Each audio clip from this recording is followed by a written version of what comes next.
Yeah, look, at the end of the day, it's a good day to, anytime you could get 3 wins in a conference series, it's good. Obviously, today, there's definitely some things we need to get better at, and I think that's where the focus needs to be if for us to play a little bit better. We got away with some mistakes today, and, a little bit of timely hitting. Gwen Hall keeps coming off the bench. She gets, I think, her first start of the season, gets a big knock for us and kind of gets things going a little bit. So we're able to take some advantage of some free passes on their part and kind of survive it.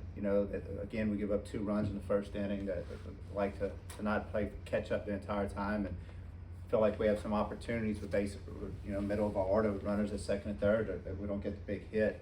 So definitely some work we need to do to make sure that we're better. But we'll get back to the drawing board in the morning and get on the road really quick and get ready for a good ACU team that's has played some good series up until this point. Yeah, the fact that you guys have kind of taken back over your own kind of destiny, how important is that, and how much do you want to build on that? Do you talk about that? Yeah, I mean, for us, it's simple what you say. You control your own destiny. So, can you win the game of focus? Can your focus be where it needs to be every day? Can your effort needs to be where it's every day? So that's where the focus is. Well, look, the one thing about everybody talks about championships. What's special about winning a championship is not the trophy, it's the journey that you have to perform to get there. The ability to focus, stay in and day out, and stay locked in and show up and be your best every single day.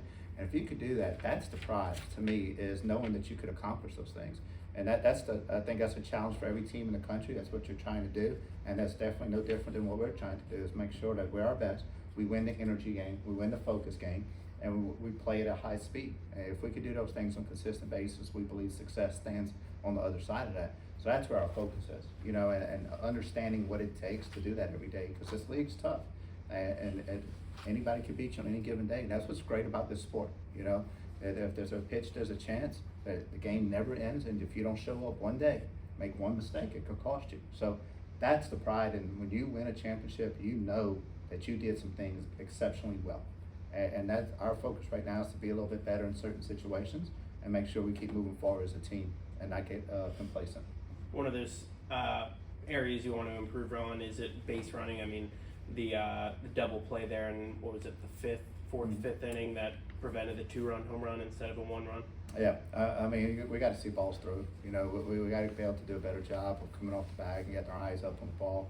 And we know this, and so obviously we need to get kind of back to it. It's happened to us twice in the last couple of weeks, but that's some areas we need to clean up.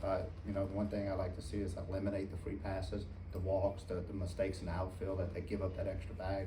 That's where we could be better, and that's what's promising about the team, is that there's some things that we can get better at. If we get better at it, it's going to make us even a better team down the stretch.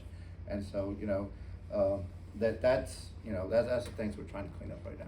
Jada, for you guys, you fall behind 2-0 again. How important is it to get the runs right back, and how important was that 2-run for you to get it right back and not be behind chasing all day? Just trying to score every inning. Even though we were down in the first inning, just 1 run at a time. That's what we're thinking, and we're just able to get them back. So, Jada, for you guys as players, how big is it to get a sweep midweek after last weekend for Southeastern, and now you guys control your own destiny? it's huge. Just building off the momentum off of Southeastern, and then coming and being able to win, sweep, just taking that momentum into when we play HCU. And Coach, just talk about this weekend going up against Houston Christian, what you see in that series. Look, I wish I could give you some really good information on that.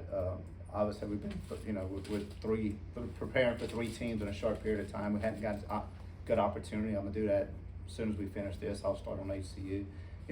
What we've seen from them is they've played well. They have good offense. They're able to score runs. And at their place, they always play well. They always play well. Mary Ellen does a great job with her team. She always has them ready to play when we go to town. It's been a hard place for us to win, so we know we're going to be up for a fight. And I got to tell our players, you got to enjoy the fight, right? That's what we sign up for. We love the competition, and we're going to have to enjoy the moment, and it's fun. So I can't tell you too much about them, besides I have a lot of respect for their program and what they do, and I know they're a good softball team, and they always play as tough. They always play as tough, and they've won a couple of series where That, you know, they beat Southeastern, they played Southeastern close the whole series, I think, if I remember right, and took a game from them. So I know it's going to be a pretty good competition right there. So we're looking forward for the opportunity. But, you know, right now what we have to do is we get one day to kind of clean up some things. And that's what we, you know, tomorrow we kind of regroup, refresh everything, and then we'll get on the road, get a good night's rest, and play 2 games Friday. Is there kind of a lesson for you that, to teach your kids that, you know, 4 days ago or whatever, Southeastern looked like they had everything, and then all of a sudden in a 4-day period, how quickly it flips? Is that kind of a warning for you guys? Yeah, I mean, every time, you know, every time something, this is what you hope in life, right? That you can look at other people's things, situations that maybe happen to them, and you can learn some valuable lessons. And so it kind of keeps you learning. I think that's what's great about life. If you could always learn from someone else, you know, you don't want it to always happen to you to have to learn from it. And so, you know, we've been in these situations before. You know, it doesn't matter how you started, it's where we're going. You know, and so you got to forget about the standings. That's noise. That's for you guys to talk about and write about and be excited. We got to do a good job of staying with what we can control, and that's what's between the lines and how we play every day. And like I said, where's our focus, where's our energy and effort every day? And if we can do those things well, then the chips fall where they may. Jada, what do you think about that as far as, do you guys look at the standings? No, we try to focus on ourselves and just take it one day at a time, practice tomorrow, and then travel and then go to HCU. So we're not really worried about the standings or the social media or anything like that. I guess, Coach, are you not a fan of midweek conference games? Mm-hmm. Are you not a fan after 3 days? You know, look, it does no good. It doesn't matter if I'm a fan of it or not. It is what it is, right? It's challenging, but it's challenging across the board throughout the conference. So it's equal for everybody. And look, I feel like our conference is put in a tough spot this year to try to make it work for everybody. So I applaud the effort for them trying to do what's right thing for every team out there. And you know, the one thing is across the board, and you know, part of life is adapting and overcoming, and so it's a great opportunity for us to play a lot of softball. And look, if you talk to the players, they rather play a game than practice. So maybe we look at it from that standpoint that, you know, the pro players play almost every day, I feel like. So at this point, our kids much rather play games than practice, I promise you that. Does it make it difficult on you now that you have a short turnaround, have to travel and then play HCU? Yeah, it's gonna make it just as challenging as for them. You know, they gotta get ready for us the same way, so it's no different. You know, at least we get, you know, I look at it this way: we gotta get on the bus, and once you get on that bus, all your focus is on HCU. You don't have to worry about other things happening around the facility, around the school. So I don't think that makes too big a difference. Our players are, you know, that they've been slowly getting better at compartmentalizing and kind of figuring out school and separating the two, getting themselves ready. So we're just excited to get to Lemoore and be prepared and do the best we possibly can.